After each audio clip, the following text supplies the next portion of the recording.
"Mom, don't come to my wedding. Vanessa hates you and I don't want any problems on that day." Those were the exact words my son, Michael, said to me over the phone. Just like that. No beating around the bush. No consideration, as if telling your own mother she's banned from your wedding was the most normal thing in the world. My name is Emily Sanchez. I'm 68 years old. I live here in a quiet suburb of Chicago. I worked my entire life at the DMV, and I really thought I had been a good mother. So listen to this whole story, because what I did after those words changed everything forever. And at the end, you tell me, what would you have done? Comment what city you're listening from and share this with anyone who needs to hear it. Let me tell you what that day was like. It was a Tuesday afternoon. I was home, watering the roses in the backyard. It was hot. One of those heavy Midwestern summer days that just weighs on you. The phone rang. I saw the name, Michael. My son almost never called. Always busy, always rushing somewhere. But when I saw his name, I felt a little flutter of joy. I thought he wanted to visit. That maybe he was coming over for the weekend. My boy. "Mom, I need to talk to you." His voice sounded strange, tense, like someone rehearsing something they don't want to say. "Tell me, sweetie, is everything okay?" "Yeah." "Well, Vanessa and I set a date for the wedding. It's going to be December 15th. My heart skipped a beat. My son was getting married. Of course I was thrilled. He's my only son. I started thinking about the dress I would buy, the toast I would give, about hugging him and telling him how proud I was. What wonderful news, Michael. Congratulations, honey. It's about time, right? Tell me where it's going to be. Do you need help with anything? Silence. A long, uncomfortable silence. The kind that tightens your chest without you knowing why. Mom, it's just... Vanessa and I talked about it and we decided something. What is it, son? We'd prefer it if you didn't come to the wedding. I didn't understand. I truly did not understand. I thought I'd heard him wrong, that the reception was bad. What? I didn't hear you clearly. We don't want you to come to the wedding, Mom. That time, I heard it. Crystal clear. Without a doubt. My son was telling me not to come to his wedding. His wedding? I don't understand, Michael. Why? It's just that Vanessa doesn't want you there. She says you've never accepted her. That you always make passive-aggressive comments, that you make her feel bad. I was speechless. Passive-aggressive comments? Making her feel bad? Michael, I have never disrespected that young woman. Never. Well, she doesn't feel that way, Mom. And I'm with her. She's my future wife. I have to support her. I have to support her. As if I were the enemy. As if I were a stranger. As if I weren't his mother. And what exactly did I supposedly say to her? Oh, Mom, you know, your comments about her clothes. About her job. About her being on her phone all day. About how women were different back in the day. All of it. Oh, of course. I'm the bad guy because I once told her that posting every detail of your life on the internet didn't seem right to me. Because I asked if she really got paid for uploading videos of herself dancing. Because I said that in my day, families were more connected. Michael, I'm your mother. You can't leave me out of your wedding for that. It's already decided, Mom. I don't want to argue. I called to let you know. Not to ask for permission. To let me know. Not to ask for permission. Like someone calling to say they'll be late for dinner. Son, I have to go, Mom. I have a meeting in 10 minutes. And he hung up. Just like that. He left me with the words stuck in my throat, with the phone in my hand, with a gaping hole in my chest. I sat down on the patio chair. The roses were still there. The sun was still beating down. The birds were still singing. Everything was the same on the outside. But inside of me, something was shattering. I thought about calling my daughter, Sarah. She was always different from Michael. Closer. More thoughtful. I dialed her number. Mom? What's wrong? Your brother just told me not to come to his wedding. Silence. Sarah, are you there? Yes, Mom. I'm here. Did you know? Another silence. And that silence gave me the answer. Michael told me about a week ago. He asked me not to tell you. He said he was going to talk to you. And you didn't say anything to him? You didn't defend me? Of course I did, Mom. I told him it was wrong. That how could he do that? But he doesn't listen anymore. He's completely blinded by Vanessa. He does everything she says. And you're going to that wedding? Mom, he's my brother. I have to go. But I don't agree with it, I swear. I hung up with Sarah and just sat there. I don't know for how long, maybe an hour, maybe two, just looking at the flowers, thinking, at what point did I lose my son? When did I stop mattering to him? What did I do so wrong for him to treat me like this? The phone rang again. Michael again. I thought maybe he'd reconsidered, that he'd realized what he had just done, that he was going to apologize. Hello? Mom, I forgot to tell you something important. What is it? Are you still going to transfer the $5,000 for the honeymoon? I went cold. I'm sorry? The $5,000, Mom. We had already agreed that you were going to pay for the honeymoon, remember? We're going to Cancun. We already picked the hotel. I need the money this week because we have to book the flights. I couldn't believe it. I just could not believe it. My son had just told me not to come to his wedding, that his fiancée hated me, that I was a problem, that he didn't want me there, on the most important day of his life. But the money, oh, he still wanted the money. He had no problem asking for that, without an ounce of shame. Michael, you're forbidding me from going to your wedding. That's something else, Mom. Don't mix the two. How can I not mix them? How am I supposed to pay for your honeymoon if I'm not even going to be at your wedding? Mom, please. You promised. I promised a lot of things in my life. I promised to take care of my son, to educate him, to give him the best, to always be there. And I kept those promises. Every single one. And him? What did he promise me? And you, Michael? What did you promise me? What are you talking about? Nothing. Forget it. Let me think about it. Think about it? Mom, I need the money now. There's nothing to think about. I said I'm going to think about it. I'll call you back. And I hung up on him. Me. I hung up on him. I stared at the phone. My hands were shaking. I don't know if it was from anger, from sadness, from disappointment, from all of it mixed together. I went inside the house. I went to my room. I opened the bottom drawer of the closet. There it was, the old notebook where I'd written down all the expenses, all the loans, all the times I had helped Michael with money. I turned the pages. College, $50,000. His first car, $15,000. A loan for his apartment down payment, $10,000. Furniture when he moved out, $3,000. The engagement ring he couldn't afford, $2,500. And now, the honeymoon, another $5,000. I closed the notebook. I picked up my phone. I opened my banking app. There was the scheduled transfer, $5,000, ready to be sent. My finger hovered over the button. I just had to confirm and the money would go to Michael's account, like always, like it had my whole life. But this time something was different. This time my son had told me not to come to his wedding, that his fiancée hated me, that I was a burden, that he didn't want me there, but he wanted my money. He always wanted the money. I looked at the screen, my finger still on the button, and then I made a decision that would change everything. I canceled the transfer, just like that. One button, one click, and the $5,000 stayed in my account. I stared at the phone screen. Transfer canceled, it said in red letters. I felt a strange tightness in my chest. I don't know if it was relief, or fear, or both. I put the phone away. I got up. I walked through the house, the empty living room, the silent kitchen. Everything so quiet, too quiet. I grabbed my car keys. I needed to get out, to clear my head. I couldn't stay there going over the same thing again and again. I got into my car, an old but reliable Ford, a 2008 model. I bought it used years ago and it still ran like a dream. I drove without a destination. Through the streets of my town. I passed the downtown square, past streets I knew by heart. I ended up where I always ended up when I needed to think. My husband's favorite place, the community workshop. He wasn't a professional, but David loved working with his hands, building things, fixing things. He spent half his life in that dusty old garage. He passed away 3 years ago. I still keep his membership active. I still go sometimes. To feel close to him, to remember. I parked outside. The sign was still there. Worn by the Sunday, by the rain, by time.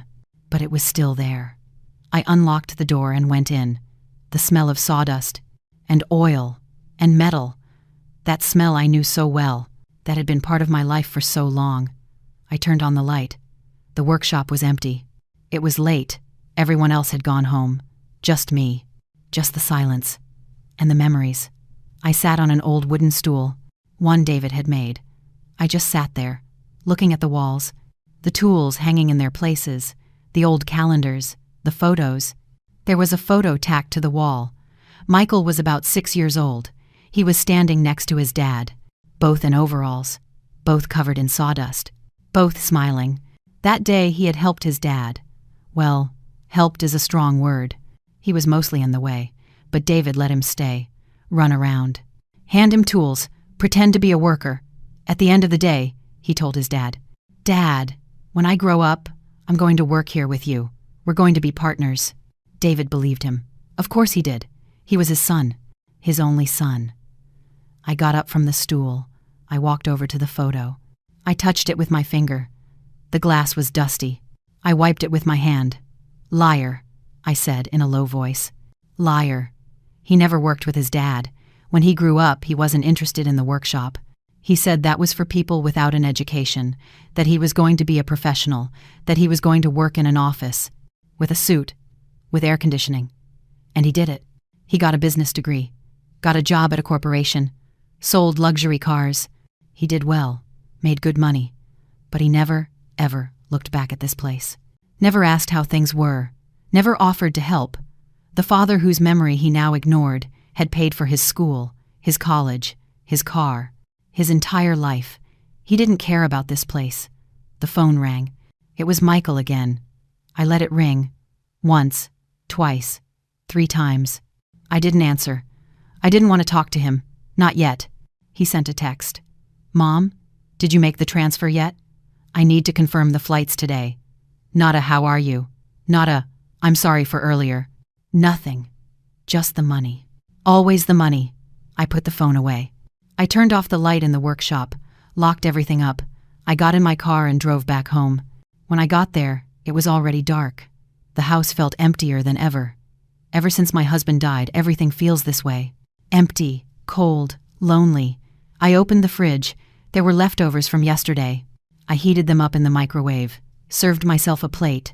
I sat at the kitchen table, the same table where we all used to eat together. David, Michael, Sarah, me. Now it was just me, eating reheated leftovers, in silence. The phone rang again. This time it was Sarah. "Hello?" "Mom," Michael called me. "He's angry. He says you're not answering, that he needs the honeymoon money. Let him wait." "Mom, what are you going to do?" "I don't know, honey. I don't know yet." "Are you going to give him the money?" I stayed quiet. Sarah sighed on the other end of the line. "Mom, I know you're hurt. I am too. What Michael did is wrong. Very wrong, but what? He's your son, Mom. It's Michael. Your only son. I know he's blinded right now. I know Vanessa has him wrapped around her finger. But he's still your son. A son who banned me from his wedding, Sarah. I know, and it's wrong. But if you don't give him the money, if you cancel everything, things are going to get worse. Much worse. And what do you want me to do? Let him walk all over me? Pay for something I'm not even invited to? I don't know, Mom. I don't know what the right thing is. Just think about it carefully. Think about the consequences." We hung up. I finished eating, washed my plate, turned off the lights. I went to my room. I lay down in the bed I shared with David for 40 years, now so big, so empty. I stared at the ceiling, the shadows, the streetlight coming in through the window. I thought about what Sarah said. Think about the consequences. Consequences of what? Of setting a boundary? Of not letting myself be humiliated? Of not giving my money away to someone who despises me? All my life I gave. I gave and gave and gave. To my family, to my children, to everyone. I worked like a dog. I sacrificed. I broke my back. For what? For my son to tell me not to come to his wedding? I grabbed my phone. I opened the banking app again. The transfer was still there. Canceled. $5,000. My money.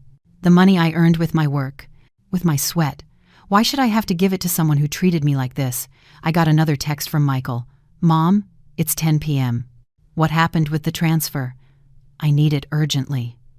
Urgently. It was always urgent. He always needed something. He always asked. But to give? He never gave. I wrote back. "We'll talk tomorrow." He replied instantly. Tomorrow? No, Mom. I need the money today. The flights will sell out. I didn't answer. I turned off my phone, put it on the nightstand. I rolled over, closed my eyes, but I couldn't sleep. My head was spinning. The thoughts wouldn't stop. What would David have done? What would he say if he were here? He was always softer than me, more lenient. He always defended Michael. He's young, Emily. He'll mature. Give him time. But David was gone now, and Michael didn't mature. He got worse. I got out of bed, went to the living room, turned on a lamp. I looked in the bookcase. There they were, the photo albums. I took one out, opened it. Old photos, from when the kids were little. Michael at his first communion, Michael at his elementary school graduation, Michael at his 16th birthday party. He wanted a big party when he turned 16. In all the photos I was there, always there, by his side, supporting him, smiling, proud. Where was he now? Where was that little boy who used to hug me? Who used to say, "I love you, Mom"? Who promised his dad we'd all work together? I closed the album, put it away, went back to bed. This time I did fall asleep, but I had nightmares. I dreamt about Michael, about his wedding. I was outside the church, looking through the window, watching everyone go in, except me. I woke up sweating. It was 5 a.m. I couldn't sleep anymore. I got up, took a shower, got dressed, made coffee. I sat at the table, turned on my phone. I had 12 messages from Michael, all asking about the money. The last one said, "Mom, if you don't transfer it today, I'm going to have to borrow from someone else, and you're going to let me down." I was going to let him down. How ironic. I took a deep breath, grabbed the phone, dialed his number. He answered on the first ring. "Mom, did you make the transfer?" "Michael, we need to talk." "Talk?" "Mom, there's nothing to talk about. I just need you to make the transfer. Now." His voice was impatient, annoyed, as if I were an employee who wasn't doing her job. "Michael, sit down." "Are you alone?" "I'm at the office. I have a meeting in 20 minutes. Make it quick." He wasn't even at home. He didn't even have time to talk to his mother. But to ask for money, for that he had time. "Son, do you realize what you said to me yesterday?" "What are you talking about?" "About not coming to your wedding, Michael. You banned me from your wedding." I heard a sigh on the other end. One of those sighs you make when someone is annoying you. "Mom, we already talked about that. I already explained. Vanessa isn't comfortable with you, and I have to respect that." "And me? Who respects me? Don't start with the drama, please. I don't have time for this." "Drama." He called what I was feeling drama, the knife he had just stabbed in my back. "Michael, I'm your mother. I raised you. I gave you everything. I worked my whole life so you could have what I never had. And this is how you repay me? Oh, Mom, here we go again. Always the same thing. That you worked, that you sacrificed, that you gave everything. I know, you've told me 1,000 times. 1,000 times, as if it were a lie, as if it were a story I made up. It's not a story, Michael. It's the truth. Nobody asked you to do all that, Mom. You did it because you wanted to. You can't hold that over my head now. You can't hold that over my head now." Those words hit me like a bucket of ice water. "Hold it over your head? You think I'm trying to make you pay?" "Yes. Every time I ask you for something, you bring up everything you did. That you paid for my school. That you bought me a car. That you loaned me money for my apartment. Always the same thing. I bring it up because it seems like you've forgotten, Michael. It seems like you don't remember anything. I haven't forgotten, but I'm not going to live my whole life feeling guilty because I had a mother who decided to work hard. That was your choice, not mine." I was speechless. Literally, wordless. Is that what he thought of me? That I worked because I wanted to, not because I had to support a family, not because I wanted to give them a better life. "Michael, Mom, I really don't have time. I have to go to my meeting." "Are you going to make the transfer or not?" There it was, the direct question. No beating around the bush. Was I going to give him the money or not? And if I don't, silence. A heavy silence. "What do you mean, if you don't?" "Just that. What happens if I decide not to give you the money? Mom, we agreed you were going to pay for the honeymoon. You already promised. We already made plans. We also agreed I was going to be at your wedding, Michael. And that changed, didn't it?" Another silence. Longer. More tense. Are you blackmailing me? No. I'm asking you a question. Why should I pay for something where I won't even be present? Because you promised. Because you're my mother. Because I'm counting on you. Counting on me. How easy it was to count on me when he needed money, but to be at his wedding? For that, he wasn't counting on me. Michael, you kicked me out of your wedding. You decided you didn't want me there. It wasn't me. It was Vanessa. And what are you? A puppet? She decides and you just obey? Don't talk about my wife like that. She's not your wife yet, Michael. And even if she were, I'm your mother. Your mother. That doesn't change. Look, Mom, if you're not going to support me in this, then let's not even talk. I'm really angry right now. I'll call you later. Michael, wait. He hung up. He hung up on me. His mother. Just like that. I just stood there, phone in my hand, trembling. I don't know if it was from anger or sadness or powerlessness, all of it. I put the phone on the table, poured myself more coffee. My hands were shaking so much I spilled some. I cleaned it up with a napkin. What was happening? When did my son become like this? Or was he always like this and I just didn't see it? The phone rang again. I thought it was Michael, that he was sorry, that he was going to apologize. It was Vanessa. Vanessa never called me. Never. In the 2 years she'd been with Michael, she had maybe spoken to me 3 times. And always quickly, always curt. Hello? Emily, it's Vanessa. She didn't even say Mrs. Sanchez, just Emily. As if we were friends. Yes, Vanessa, I need to talk to you. Michael told me what happened. What exactly did he tell you? That you don't want to give him the money for the honeymoon? That you're being difficult? I'm being difficult. I was the one being difficult. Vanessa, did he tell you that he banned me from the wedding? Yes, he told me. And honestly, Emily, it was necessary. It was necessary. Those words, said just like that, with such coldness. Necessary? Why was it necessary? Because you and I don't get along, and I don't want any problems on my special day. It's my day. The most important day of my life, and I'm not going to let anyone ruin it. Anyone. I was a nobody. Vanessa, I have never disrespected you. Oh, please. Always with your comments. About how I dress. About what I do on the internet. That in your day, this and that. I'm sick of it. They were just comments, opinions. I didn't insult you. Your opinions offend me. And that's that. I don't want you at my wedding and Michael agrees with me. Is he there? Is he with you right now? No, I'm at home. But I spoke with him. And we both agree. Then why are you calling me? To tell you not to be ridiculous. To pay what you promised. Don't use this as revenge. Be an adult. Be an adult. She was telling me to be an adult. A 2-year-old girl who made a living dancing on TikTok. Vanessa, let me ask you something. If I'm not going to be at the wedding, why should I pay for your honeymoon? Because you promised, and a person of their word keeps their promises. A person of their word? The irony. I also expected to be at my son's wedding, and you two changed that. That's different. Different how? Because that's for the good of everyone. To avoid conflict. And not paying for your honeymoon also avoids conflict. I avoid the conflict of feeling used. You're being selfish, Emily. Very selfish. Selfish. Me. The one who worked for 40 years without stopping. The one who sacrificed. The one who gave everything. I was the selfish one. Vanessa, I think we have nothing more to talk about. Wait. Before you hang up, let me tell you something. What? If you don't give us that money, if you let us down, Michael is going to be very angry, very disappointed, and I will make sure he never speaks to you again. Ever. There it was. The threat. Clear. Direct. Are you threatening me? No. I'm telling you the truth. You decide. Either you pay what you promised, or you lose your son forever. Vanessa, think about it, Emily. Think about it very carefully. And she hung up. I just stood there, in my kitchen, with my coffee now cold, my hands still shaking. That girl had just threatened me.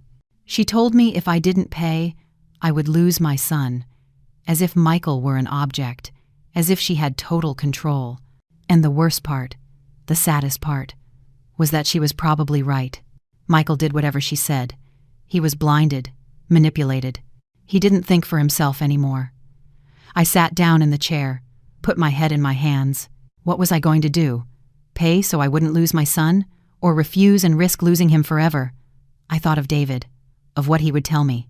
Emily, Sometimes letting go is the only way they learn. He told me that once, when Michael was about 16 and got rebellious. He wanted to drop out of high school, said it was useless. I got angry. I wanted to force him, but David told me that. Let him make a mistake. Let him learn, and I had to let him make the decision. He almost dropped out, but in the end, he regretted it, came back, finished. Would this be the same? Would I have to let him make a mistake to learn his lesson? I picked up the phone, opened the banking app. The transfer was still there. Canceled. My fingers on the screen. A decision. Just one decision. But this time it was going to be different. This time I wasn't going to give in. I dialed Michael's number. He answered on the third ring. Mom, Michael, I need you to come to the house. Today. Right now. I can't. I have work. I already told you. I'm not asking you. I'm telling you. You come today or you don't come ever. Silence. I think he was surprised. I never spoke to him like that.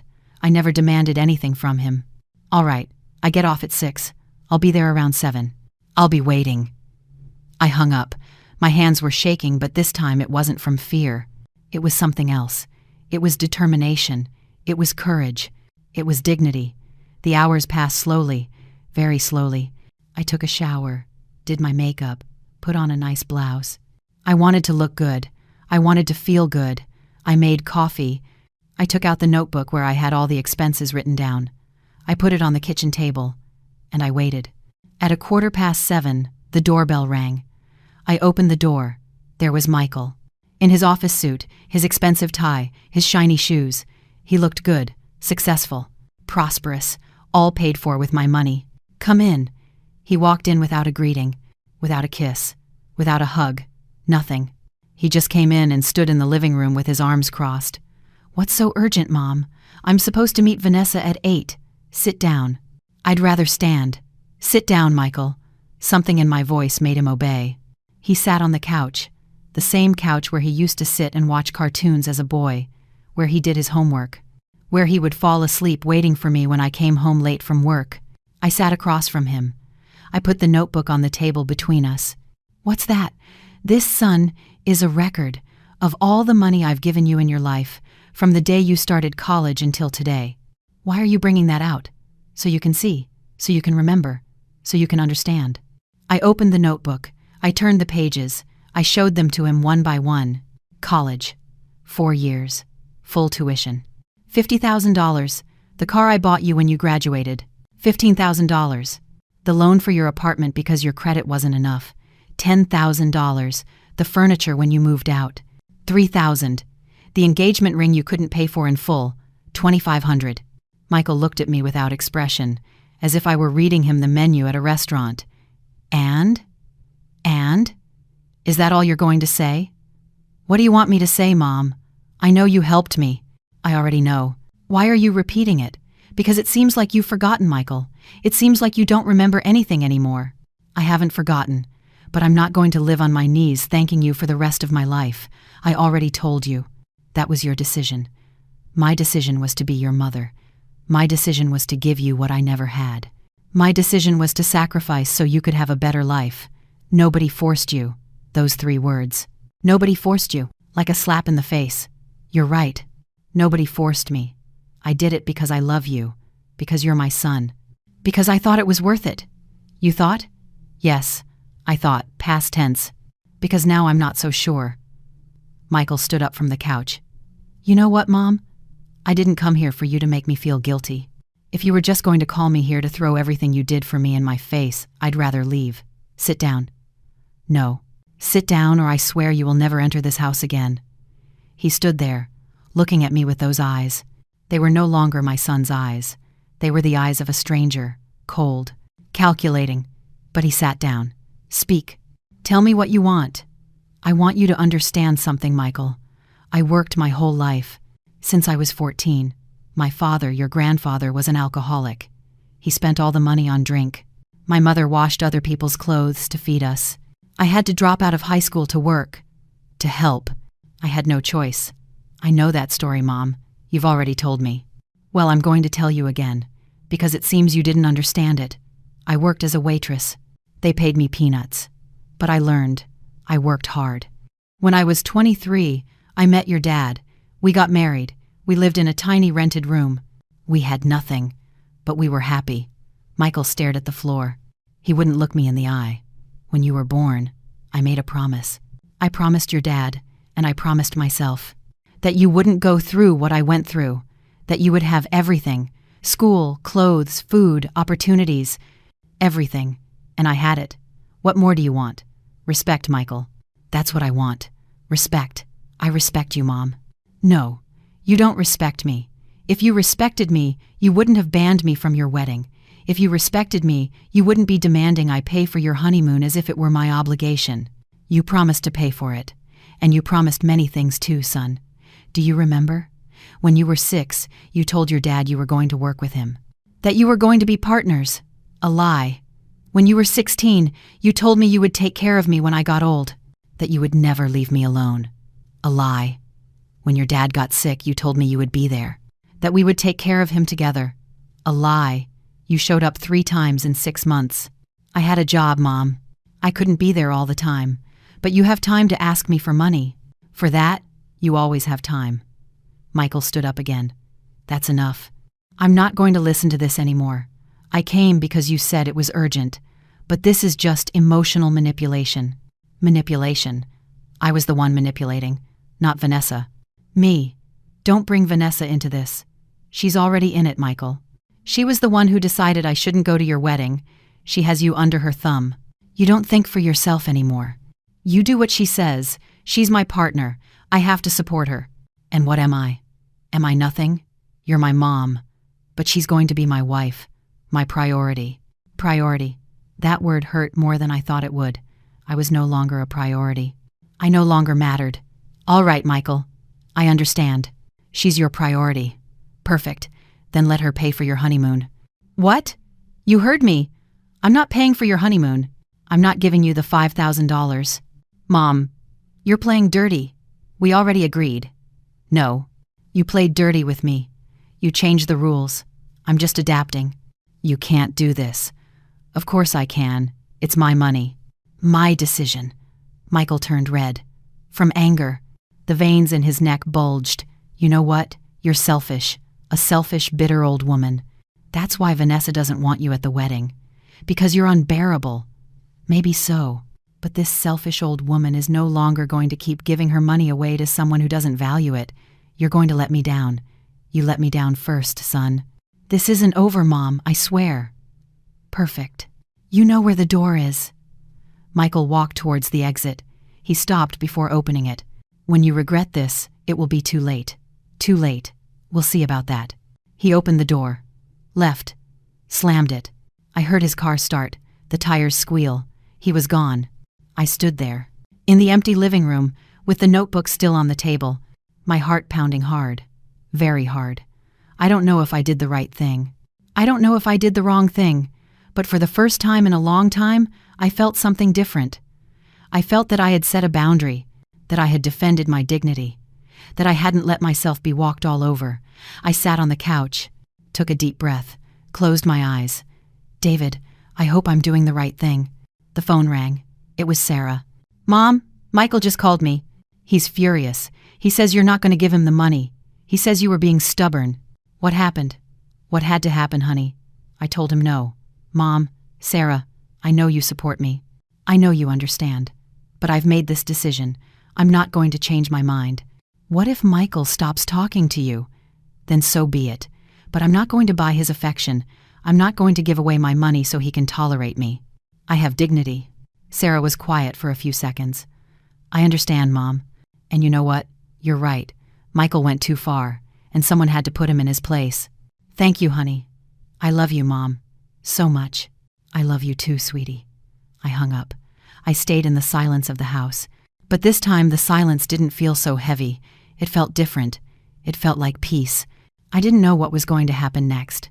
I didn't know if Michael would come back, if he would apologize, if he would understand. But what I did know was this. For the first time in a long time, I had chosen to respect myself. And that was priceless. 3 days went by without Michael speaking to me. 3 days of total silence. He didn't call. He didn't send messages. Nothing. It was as if I had ceased to exist for him. On the fourth day, a message arrived, but it wasn't from Michael. It was from a number I didn't recognize. "Emily, this is Vanessa's mother. We need to talk." Vanessa's mother? I didn't even know the woman. I saw her once at a dinner. We barely said hello, and now she was texting me. "What do you need to talk to me about?" "About what you're doing. About how you're treating my daughter and your son. This is unacceptable. Unacceptable." I was the unacceptable one. Not her daughter who kicked me out of the wedding. Not my son who treated me like trash. Me. "With all due respect, ma'am, this is a matter between my son and me. My daughter is crying every day because of you. Because of your stubbornness. They've already paid for the venue. They've already sent the invitations. And now they don't have money for the honeymoon because of your selfishness." I stared at the message. This woman who didn't even know me was calling me selfish, blaming me for her daughter's tears, when her daughter was the one who created this whole mess. I didn't reply. I blocked the number. I wasn't going to play that game. I wasn't going to argue with strangers. That night, Sarah came to visit me. She brought food. My favorite takeout. She knew I wasn't cooking much. She knew I was down. "Thank you, honey." "You're welcome, Mom." "How are you?" "Okay. So. I don't know." We sat down to eat at the table. She looked at me with those worried eyes, the same eyes as her father. Sweet. Caring. "Did you hear what's happening, Mom?" "What?" "Michael and Vanessa are bad-mouthing you to the whole family. They're saying you ruined the wedding, that you're a bitter old woman, that you want to punish them." I felt something in my stomach. It wasn't pain. It was disappointment. Deep. My son was dragging my name through the mud with the family, telling his version, making me out to be the bad guy. And what is the family saying? They're divided, Mom. Some support you. Others say you should give in, that he's your son, that you have to keep the peace in the family. Keep the peace in the family. It was always the same. The one who set boundaries was the guilty one. The one who defended themselves was the troublemaker. And what do you think, Sarah? I think Michael went too far, that Vanessa is a manipulator, and that you did the right thing. Her words gave me strength, knowing my daughter understood me, that she supported me, that I wasn't crazy. "Thank you, sweetie. But I also have to tell you something, Mom, something you might not want to hear." "Tell me." Aunt Linda called Michael. She offered to lend him the money for the honeymoon. Aunt Linda, my younger sister, the one I helped when her husband left her, the one I supported for 6 months while she looked for a job. That Aunt Linda, she's going to lend it to him? She already did. She transferred it yesterday. I felt like I had been punched in the gut. My own sister undermining my decision, making my boundary useless. I see. Mom, I'm sorry. I think she thought she was helping. Helping what, Sarah? Helping Michael continue to believe he can do whatever he wants, that he can treat people badly and there will always be someone to bail him out. I know. I told her that too. But you know how Aunt Linda is. She doesn't think things through. We finished eating in silence. Sarah washed the dishes. She gave me a long hug, the kind of hug I needed. "Whatever happens, Mom, I'm with you. Always." "I know, honey. I know." She left. I was alone again. I turned on the TV, but I wasn't paying attention. I was just thinking about Michael, about the wedding, about how everything had gone to hell so quickly. The following week, the invitation arrived. Yes, the wedding invitation, in an elegant envelope, with gold lettering. I opened it. "Michael Sanchez and Vanessa Gutierrez have the honor of inviting you to their wedding. The date, the place, all very nice, all very well presented." But my name didn't appear anywhere. It was a generic invitation, the kind you send out of obligation. It didn't say Mom or Mrs. Sanchez. Nothing. I threw it in the trash. I wasn't going, not even if they begged me. Not anymore. 2 weeks before the wedding, my best friend Linda called me, Michael's godmother, a friend for life. "Emily, what's going on with Michael's wedding? What about it?" "Well, that you're not going. That's what he told me, that you decided not to go." I decided. Of course. Michael's version. "It's not like that, Linda. He forbade me from going. His fiancée doesn't want me there." "Really? That's really messed up, Emily." "Well, that's how things are. And have you talked to him? Have you worked it out?" "There's nothing to work out. He made his decision. I made mine. Emily, he's your son. Your only son. Think about it. Sometimes there's no turning back. Everyone told me the same thing, to think about it, that he was my son, as if I didn't know, as if it didn't hurt me. But no one said, "You're right. Your son was wrong." No one. I have thought about it, Linda, many times. Well, Emily, you know what you're doing, but you'll be missed there. We hung up. I kept thinking about her words. You'll be missed there. Of course I would be missed. I was the mother of the groom, but they decided they didn't want me, not me. The night before the wedding, I couldn't sleep. I tossed and turned in bed, thinking, imagining, the church, Michael at the altar, walking alone, without his mother, without me. Would he be proud? Would he be happy? Or deep down, would he know something was missing, that someone was missing? I got up at 4 a.m, made coffee, sat on the patio, the same patio where I was watering the roses, where it all started weeks ago. I looked at the flowers. They were still there, green, alive. Despite everything, I thought of David, of what he would tell me.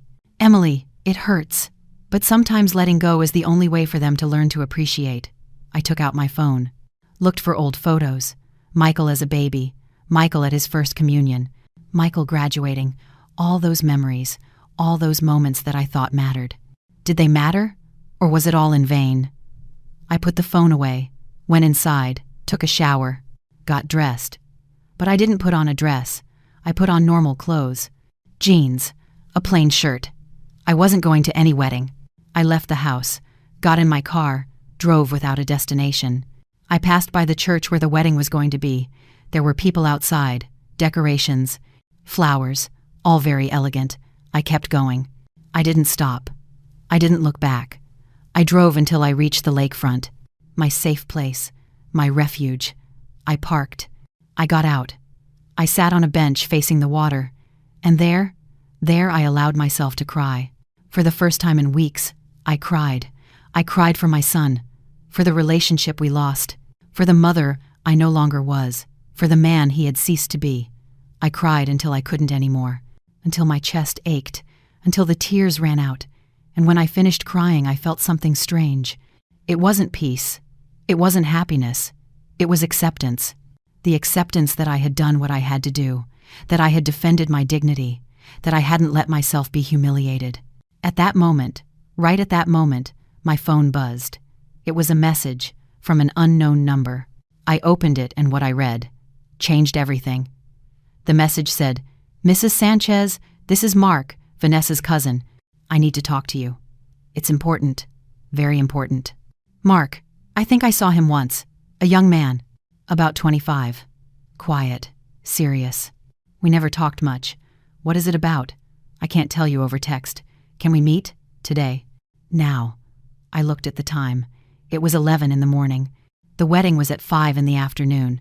What could this young man want? Where? Do you know the corner bakery? Downtown. I'll wait for you there in half an hour. I'll be there. I left the lakefront, drove downtown. The cafe was crowded. Saturday morning. Families. Couples. Happy people. I felt out of place. I saw Mark at a table in the back. He waved me over. I approached. He looked nervous, anxious. "Mrs. Sanchez, thank you for coming. Tell me what's wrong, son. I need to tell you something. Something you have to know before it's too late." "Too late for what?" "For the wedding. For your son." He fell silent, as if he didn't know how to start, as if the words were heavy. "Speak, Mark. What's going on? Vanessa is not who you think she is, nor who Michael thinks she is. Explain yourself." "My cousin, well, she has a plan. And that plan doesn't include loving your son. It includes his money." I felt a chill down my spine. A premonition. Something bad. "What are you talking about?" Mark took out his phone. He showed me a WhatsApp conversation between Vanessa and a friend. I started reading. "I almost have him. In 4 months I'll be married and I'll start taking him for everything he's worth. And if he finds out, he won't find out.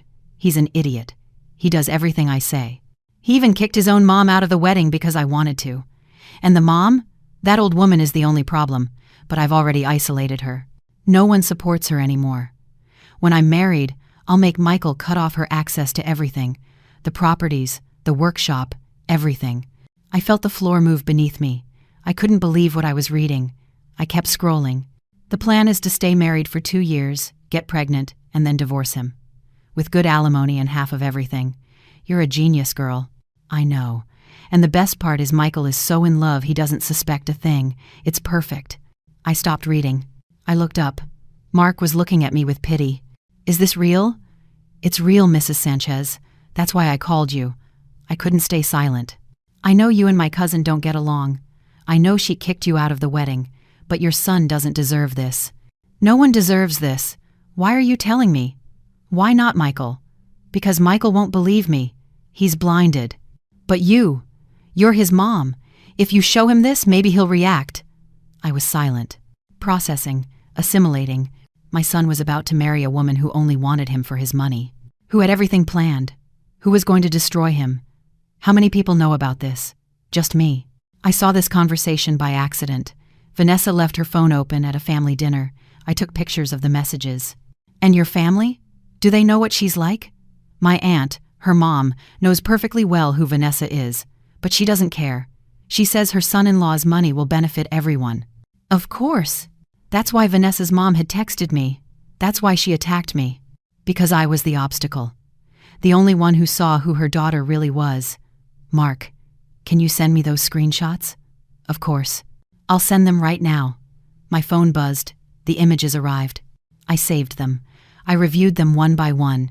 It was worse than I thought. There were more messages, more plans, more manipulation. Thank you, son. Truly, thank you. Mrs. Sanchez, you have to do something. The wedding is in a few hours. I know. Are you going to go? I don't know. Let me think. I left the cafe. I got in my car. I just sat there. With the screenshots on my phone. With the truth in my hands. What was I going to do? Show this to Michael? Warn him? Or let him crash and burn? Let him learn on his own? I thought of David. What he would do. Emily, he's your son. He will always be your son. No matter how he treats you. No matter what he does. You are the mother. And mothers protect. I dialed Michael's number. He didn't answer. I called again. Nothing. A third time. Voicemail. I sent him a message. Michael, I need to talk to you. It's urgent. Very urgent. Before the wedding. He didn't reply. I called Sarah. Mom? Honey, are you with Michael? Yes. I'm at his place. We're getting ready for the wedding. Why? I need you to tell him to call me. Now. Mom, he's very busy. He's nervous. The wedding is in a few hours. Sarah, this is urgent. Please, tell him it's about Vanessa. About Vanessa? What's going on? I can't tell you over the phone. I need to talk to him. Hold on. I heard voices in the background. Sarah talking to Michael. Michael saying something I couldn't understand. More voices. Mom, he says he doesn't want to talk to you. That you should leave him alone. Sarah, this is serious. Tell him I have information about Vanessa, that he needs to know it before he gets married. More voices. More arguing. Michael grabbed the phone. What do you want, Mom? Are you going to ruin my wedding with gossip now? It's not gossip, Michael. It's the truth. Vanessa is not who you think she is. Here you go again. I knew it. You can't accept that I'm happy. That I found someone. Michael, listen to me. No, I'm not going to listen to you anymore. I'm sick of it. Sick of your comments. Of your negativity. Of your bitterness. I'm getting married today. With or without your blessing. And I don't want you to contact me ever again. Son, please. Goodbye, Mom. And he hung up. I just stood there. With the phone in my hand. With the truth locked away. With the warning unspoken. I tried to protect him, but he didn't want to listen. I thought about going to the church. Interrupting the wedding. Showing the evidence to everyone. Exposing Vanessa in front of everyone. But then I thought, what if they don't believe me? What if they think it's revenge, that I'm making things up because they kicked me out of the wedding? Michael had already made his decision. He had already chosen. He chose to believe her. He chose not to listen to me. He chose to shut the door on me. I looked at the time. 2 p.m. 3 hours until the wedding. I picked up my phone. I sent the screenshots to Sarah. Honey, this is what I wanted to tell Michael. Read it. And you decide whether to show it to him or not. I've done what I could. I put the phone away, started the car, and drove home. I wasn't going to that wedding. I wasn't going to beg. I wasn't going to humiliate myself. I had warned him. I had fulfilled my duty as a mother. Now all that was left was to wait. Wait for Michael to open his eyes, or for life to rip them open for him. I changed my clothes, got comfortable, turned on the TV, but I couldn't concentrate. 5 p.m. At that moment, Michael was saying, "I do." He was marrying a woman who was going to destroy him, and I couldn't do anything to stop it. I poured myself a glass of wine, toasted alone, to my son, to his mistakes, to his lessons. "Cheers, my son. I hope it doesn't hurt you as much as it hurt me." And I drank it in one gulp. Bitter, like everything I was living through. The phone rang. It was Sarah, I answered. "Mom? Tell me, honey." I showed everything to Michael. My heart stopped. "And?" He said, "They're lies, Mom. That you paid someone to invent them. That you're desperate to ruin his happiness." I felt as if I had been thrown into a well. Cold, dark, bottomless. "What?" I showed him the screenshots. I showed them to him one by one. I told him they came from Vanessa's cousin, but he didn't believe me. He said it was all fake, that it was a setup. "Sarah, those are real screenshots. The phone, your profile picture, everything." "I know, Mom." I told him the same thing, but he's blinded. Vanessa started crying. She said you were capable of anything for revenge, that you were sick with anger. Michael comforted her and asked me to leave. "He kicked you out?" "Yes. He told me that if I believed those lies, I had no business being there, that I had to choose, him or you." "And what did you tell him?" "That I chose the truth, and I left." "Mom, I'm driving to your house." "I'm on my way." "Come, honey, I'll be waiting." I hung up. I stared at the ceiling. My son didn't believe me. I gave him the truth in his hands and he rejected it. He preferred to believe the lie. He preferred to protect his manipulator than listen to his family. Sarah arrived half an hour later. She was still wearing her bridesmaid dress. Her makeup was smeared. Her eyes were red. She had been crying. "Mom!" I hugged her. Tight. She broke down in my arms, cried like a little girl. "I'm sorry, Mom. I'm so sorry. It's not your fault, honey. You did the right thing. I tried to make him listen. I really tried. But it's like it's not him. Like Vanessa has him hypnotized." We sat in the living room. I made her some tea. She took off her shoes, let down her hair. "Did they get married?" "I don't know. I left before, but I guess so." Everything was ready. The guests were arriving. The church was full. And what did Vanessa say when she saw the screenshots? She started crying, saying she couldn't believe her cousin would betray her like that those messages were from a long time ago, that they were jokes with her friend, that it was taken out of context. Michael believed all of it. Of course he believed it, because it's easier to believe a beautiful lie than to accept an ugly truth. And the family? Did anyone else see the screenshots? No. Just Michael. Just us. Vanessa asked for my phone. She wanted to delete everything. Obviously, I didn't give it to her. Good for you. Sarah drank her tea in silence. I just sat with her. There wasn't much to say. My son chose his path. Now he would have to walk it. The hours passed. Sarah fell asleep on the couch. I covered her with a blanket. I went to my room. It was 9 p.m. The wedding was over. Michael was now a husband, married to the woman who was going to destroy him, and I couldn't do anything to stop it. I lay down, closed my eyes, but I couldn't sleep. I just thought about everything that could have been different, about all the times I could have been a better mother, closer, more present. But then I remembered. I was there. I was always there. At every soccer game, every graduation, every important moment. I was there. He was the one who pulled away, not me. At 1 a.m, the doorbell rang, loudly, insistently. I got up. Sarah woke up too. "Who is it at this hour?" "I don't know." I went to the door. I looked through the peephole. It was Michael. He was banging on the door desperately. I opened it. He was a mess. His suit was wrinkled. His tie was loose. His eyes were red. He smelled of alcohol. "Michael, you were right. That was the only thing he said. You were right." He collapsed into my arms, heavy, broken. He cried like I hadn't seen him cry since he was a child. "Come in, son, come in." I helped him inside. Sarah watched us from the living room. Michael sat on the couch. He covered his face with his hands. "What happened? Everything, Mom. Everything fell apart. Tell me. He took a deep breath, wiped his tears. He began to speak. We got married. Everything went perfectly. The ceremony, the reception. Everyone was happy. Vanessa was radiant. I thought it was the happiest day of my life. He fell silent, as if the words hurt him. And? After the party, we went to the hotel. I had rented the presidential suite. To spend our first night as husband and wife, Vanessa went to take a shower. She left her phone on the bed. It buzzed. It was a message. I saw it by accident. From who? From her friend, the same one she was talking to in those screenshots. It said, "You're rich now, girl. Congrats. Now go and take him for everything he's worth." I closed my eyes.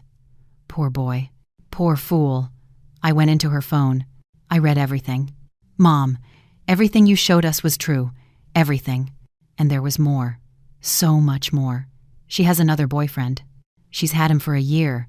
She sees him when I'm at work. She has pictures with him. Messages. Everything. Oh my God. I confronted her when she got out of the shower. I showed her the messages. And you know what she did? She laughed. She laughed in my face. She told me I was an idiot, that I always was, that it was so easy to manipulate me, that thanks to me she would have money, a house, and good alimony when she left me. Sarah got up. She walked over to her brother. She hugged him. They both cried together. She said more things, horrible things, that you were the only smart one. That's why she wanted you away, because she knew you would figure her out, that she hated you because you couldn't be manipulated like me. And what did you do? I grabbed my things. I left the hotel. I left her there, screaming at me, calling me a coward, saying she was going to get everything anyway. Where is she now? I don't know. I don't care. Mom, forgive me. Please, forgive me. He knelt in front of me, my son, on his knees, crying, broken. You were right. You were always right. And me? I treated you horribly. I kicked you out of my wedding. I demanded money from you. I insulted you. I shut the door on you. And you? You just wanted to protect me. I lifted him from the floor. I hugged him. Tight. It's okay, son. It's over now. No, Mom, it's not over. I ruined everything. My marriage lasted 3 hours, and now the whole family will know. Everyone is going to say you were right, that I'm a fool. You're not a fool, Michael. You were just in love, and love is blind. Do you forgive me? I looked him in the eyes. Those eyes I saw being born, that I watched grow up, that I saw pull away, and that were now asking for forgiveness. Of course I forgive you, son. You're my blood. You always will be. He cried again, but this time it was different. It was release. It was repentance. It was humility.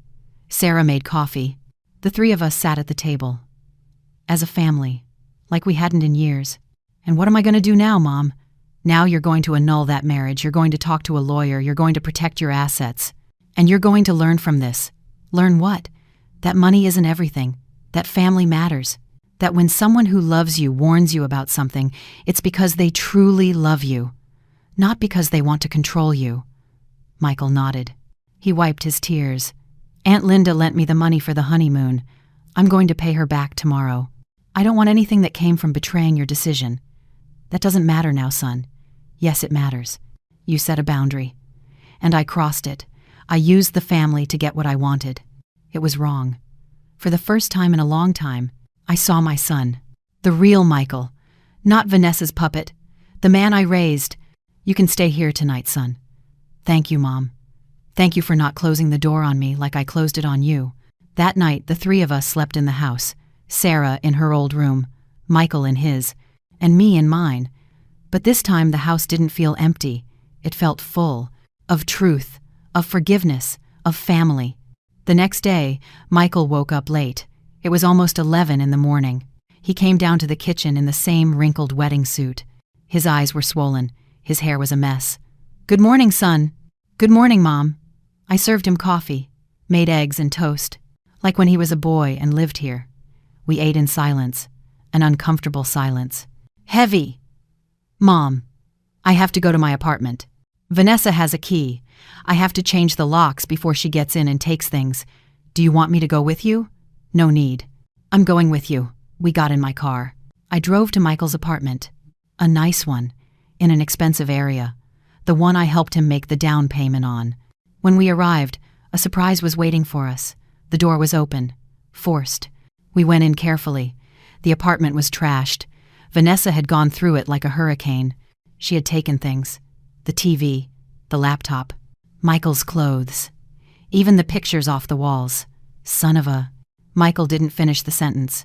He collapsed onto the remaining couch, the only piece of furniture she hadn't taken. We called the police. We filed a report, but the officer was clear. Sir, she is legally your wife, even if it's only been a day. She has the right to enter. This will have to be resolved in civil court. In a divorce. Wife. That word hurt Michael. I saw it on his face. When the police left, Michael sat on the floor, with his head in his hands. She took everything, Mom, everything. They're just things, son. They can be replaced. It's not just that. She took my dignity, my trust, my everything. I sat next to him, on the floor, like two defeated people. Michael, listen to me carefully. This hurts, yes, but it will make you stronger. You will learn who you really are, what you really want, and you will value those who truly love you. What if no one ever loves me again? What if everyone thinks I'm a fool? Then let them think it. It doesn't matter what others say. What matters is what you do now. How you get up from this. He wiped his tears, took a deep breath. You're right. I need a lawyer. I need to annul this, protect what's left. I know a good one. Mr. Peterson. He helped me with some paperwork for the house. He's discreet, honest. Call him, please. That same afternoon, we went to Mr. Peterson's office. A man in his 72nd, serious, professional. He listened to the whole story without interrupting. This is complicated, Michael.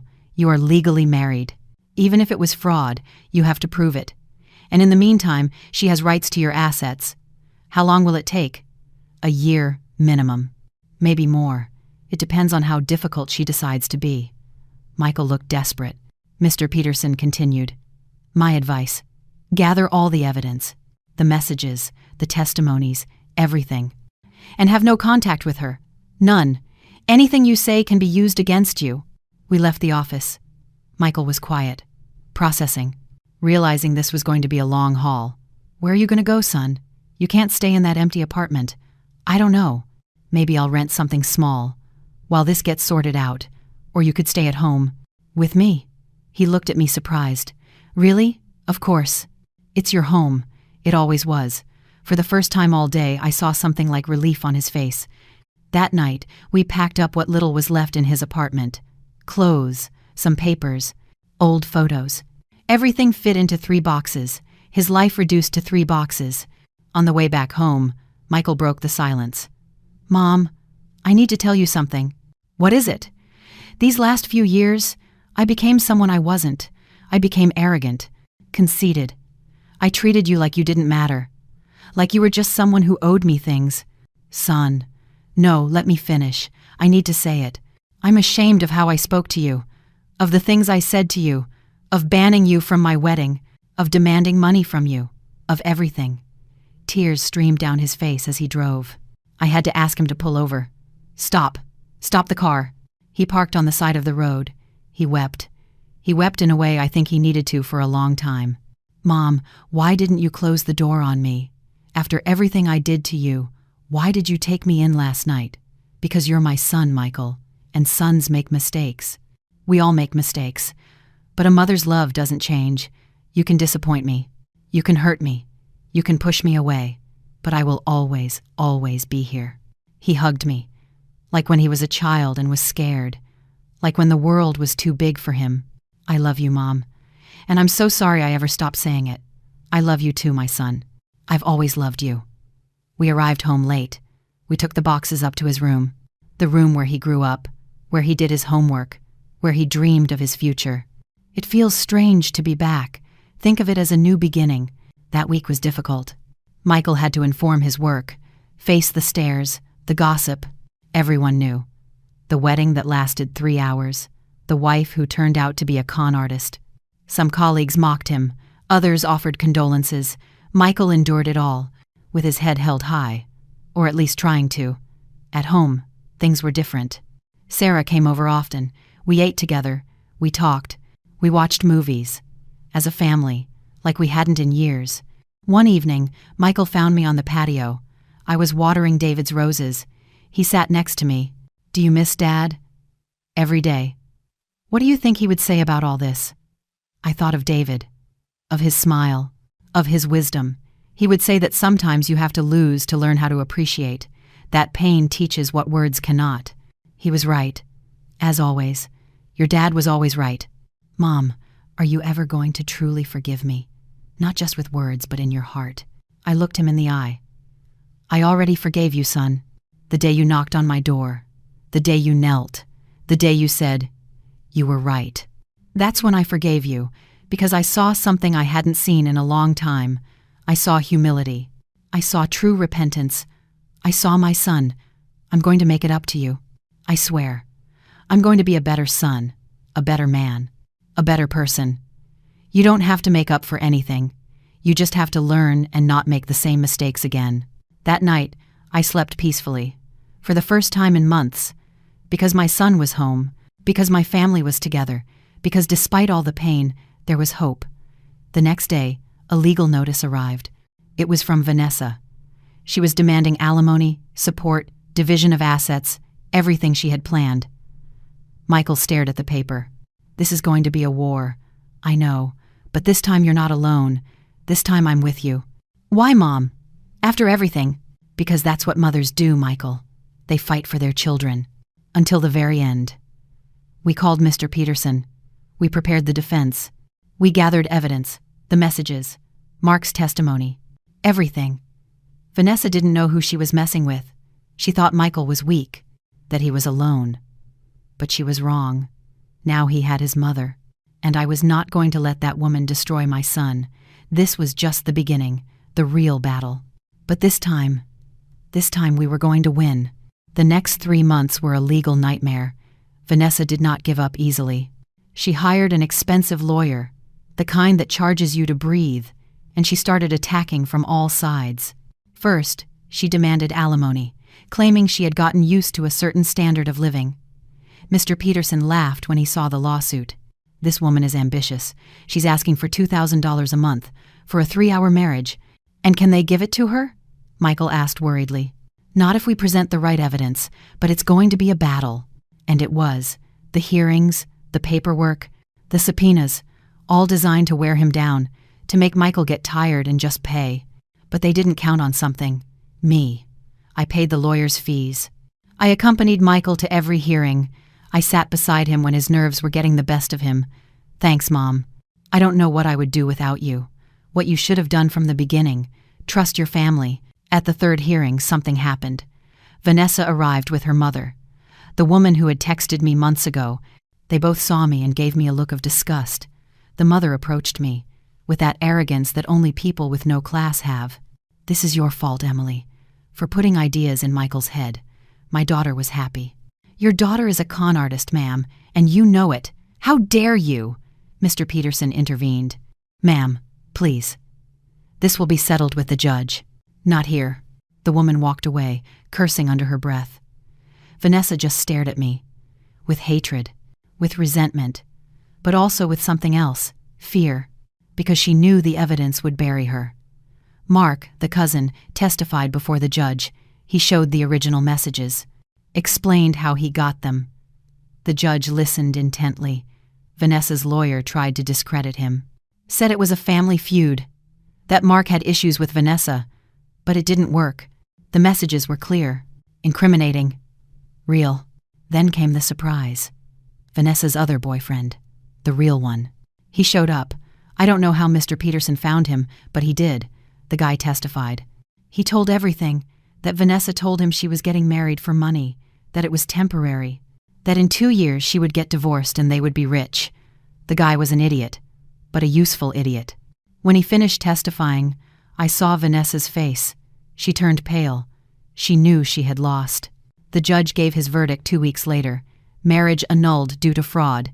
Vanessa would receive nothing. $0. Furthermore, she would have to return everything she stole from the apartment and pay all legal fees. When Mr. Peterson gave us the news, Michael couldn't believe it. Really? It's over? It's over, son. You're free. Michael hugged the lawyer. Then he hugged me. He cried. But this time, it was out of relief, of liberation. We won, Mom. We won. We didn't win, son. We got your dignity back, which is different. That night, we had a small dinner at home. Sarah came. We cooked together. BBQ ribs, beans, coleslaw, simple food, but it tasted like victory. A toast to my mom, Michael said, raising his glass of soda. The most stubborn and wisest woman I know, who didn't let me fall even when I deserved it. I'll drink to that, Sarah said. To moms who don't give up. We toasted, we ate. We laughed. As a family, as it should have always been. A few days later, Michael came home from work with some news. Mom, I quit. What? Why? Because I don't want to be there anymore. Everyone sees me as the fool who married the con artist. I can't work like that. I can't live with that. And what are you going to do?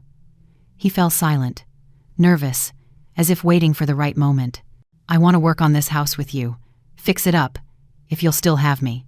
I was speechless. I remembered his father, David, the promise Michael made to him. The promise that was broken so many years ago. Are you serious? Very serious. I want to learn from you. I want to be close to you. I want to make up for all the lost time. Son, I don't know anything about fixing houses, but Dad did. And his tools are still in the garage. We can learn. Together, as it should have been from the beginning. The idea warmed my heart, but I didn't want it to be out of guilt, out of obligation. Are you doing this for me or for you? For both of us? Because I realized that office life isn't for me, that I was chasing the wrong things, that what I always wanted was right here, with you. Then let's do it. And so, everything began anew. We started small, fixing the leaky faucet, repainting the living room. Michael used his savings. I put in what I could. Sarah helped us pick out colors. The first few months were difficult. Michael didn't know anything about home repair. I taught him what little I remembered from watching David. We watched videos online. But this time was different. It was my son. No, son. That's not how you patch drywall. Look, I showed him with patience, with calm. He learned quickly. He had good hands, a good attitude, and above all, he was hungry to learn. One day, a neighbor came over, an elderly woman. She had a broken fence. Michael offered to fix it. He explained the problem, gave her options, charged her fairly. The woman was thrilled. When she left, I told him, "You did well, son." "Very well. I learned from the best." At night, sometimes, we'd sit on the back porch, talking, drinking coffee, making up for lost time. "Mom, did you really forgive me? I already told you I did. It's just that sometimes I feel like I'm still carrying it. The guilt. The guilt is yours, Michael. I've already forgiven you. But you have to forgive yourself. Accept that you made a mistake. Learn. And move on. How do I do that? By living differently. By being a better person. By valuing what you have. By no longer taking for granted the people who love you." He nodded, thoughtful. "You know what's the most ironic part of all this?" "What?" "That I had to lose everything to find what I always had. A family, a mother, a home. You didn't lose it, son. You just took a detour, but you found your way back." One afternoon, 6 months after we started fixing up the house, we were working in the yard. A car pulled up. A young woman got out. Pretty. Simple. She had a flat tire. Michael went to help her. But I noticed something different, the way he spoke to her. With respect, with humility, without pretensions. The young woman smiled. She liked how he treated her. "I'll come back for my car tomorrow," she said. "What time?" "It'll be ready by 5. "Perfect. Thank you." When she left, I said, "She's a nice girl." "Yeah? Seems like a good person." "Did you like her?" "Mom," he blushed. "I'm not ready for that yet. Someday you will be. And when that day comes, choose well, with your heart, but also with your head." "I will, I promise." The next day, the young woman returned. Her name was Laura. She was a teacher. Michael gave her the keys to her car. They talked for a while. They laughed. They said goodbye. "Did you get her number?" I asked when she left. "No, not yet." "Why not?" "Because first, I want to be someone who deserves someone like her. Someone whole, complete. Not someone broken trying to use another person to feel better. At that moment, I knew something. My son had learned. For real. Not just words, but in his soul, where it matters. I'm proud of you, Michael. Thanks, Mom, for not giving up on me, for being there when I needed you most, for showing me what it means to be a real man. I hugged him, tight, like I hadn't in years. My son had come back, but not the same one who left. A better one who understood, one who valued, and that was priceless. A year after all that, the house looked beautiful. We weren't rich, we didn't live in a mansion, but we had something better. We had peace, we had dignity, we had family. Michael became good with his hands. The neighbors started hiring him for small jobs. They said he was honest, hardworking, humble, words that would have never been used to describe him before. Laura, the teacher, became a frequent visitor. She always found something that needed fixing around her house. Michael and she started dating, slowly, without rushing, building something real. One afternoon she came over, not for a repair. She came to meet me. "Mrs. Sanchez, Michael has told me so much about you. I wanted to meet you in person. The pleasure is all mine, dear. He told me everything that happened. With his first wife, with the wedding, everything." I was surprised that Michael had told her, that he didn't hide it, that he wasn't ashamed. "And what do you think of that? That he was lucky to have a mother like you, that not everyone gets that chance, and that Michael is very brave for having learned from his mistakes." I liked Laura, a lot. She was different from Vanessa, like night and day, simple, genuine, with values. Months later, at a family BBQ, Michael asked for everyone's attention. Family. "I have something to say." We all looked at him. Sarah, Laura, me. 2 years ago, I was a different person. An arrogant fool who thought money was everything, that appearances mattered, that family was a burden. His voice broke. I shut the door on my mom. I kicked her out of my wedding. I demanded money as if she owed it to me. I treated her worse than a stranger, and she never closed her door on me. Never. Tears ran down his face. "Mom, everything I am today, everything I've learned, everything good in me, it's thanks to you. Thank you for not giving up. Thank you for setting boundaries when I needed them. Thank you for teaching me that dignity is worth more than money." He stood up, walked over to me, pulled something from his pocket. It was a folded piece of paper. "This is the deed to the house. I had it put in both our names. 50% for you, 50% for me, as it should always be, as partners, as mother and son." I couldn't hold back the tears. My son, my boy, fulfilling a promise in a way his father would have been so proud of. "You didn't have to do that, Michael." "Yes, I did. Because you put your trust in me again, when I didn't deserve it. This is my way of showing you that I won't fail you, ever again." I hugged him, tight, and everyone at the table cried, good tears, the kind that heal. Sarah stood up. "I want to say something too. Mom, all my life I watched you work, sacrifice, give everything for us. And I was always closer. But I never told you something important." "What, honey?" "That you're my hero, that everything I am as a woman, as a nurse, as a person, is because of your example, because you taught me that character is measured in storms, not in calm seas." She approached, gave me an envelope. "This is a fund I started, for when you want to truly retire, so you can travel, so you can rest, so you can live, without worries." "Sarah, don't say anything, Mom. Just accept it, because you deserve it, because you've earned it." That night, I went to sleep with a full heart. I thought of David. I wish he could see me. I wish he knew we made it, that the kids grew up, that they learned, that the family stayed together despite everything. We did it, my love, both of us, together. 3 months later, Michael sought me out on a Saturday morning. "Mom, can we talk?" "Of course, son. I want to ask Laura to marry me." My heart leaped. "Really?" "Yes. But first, I need your blessing. And your advice." "You have my blessing. Always. Laura is a good woman. One of the keepers. And my advice, treat her like a queen. Listen to her. Value her. Never let pride be bigger than love. And when you have problems, because you will, talk. Always talk. I will, Mom. I promise. And the wedding? It's going to be small. Family. Nothing flashy. And you're going to walk me down the aisle. If you want to. If I want to? Of course I want to, son. 6 months later, they got married. In a small church.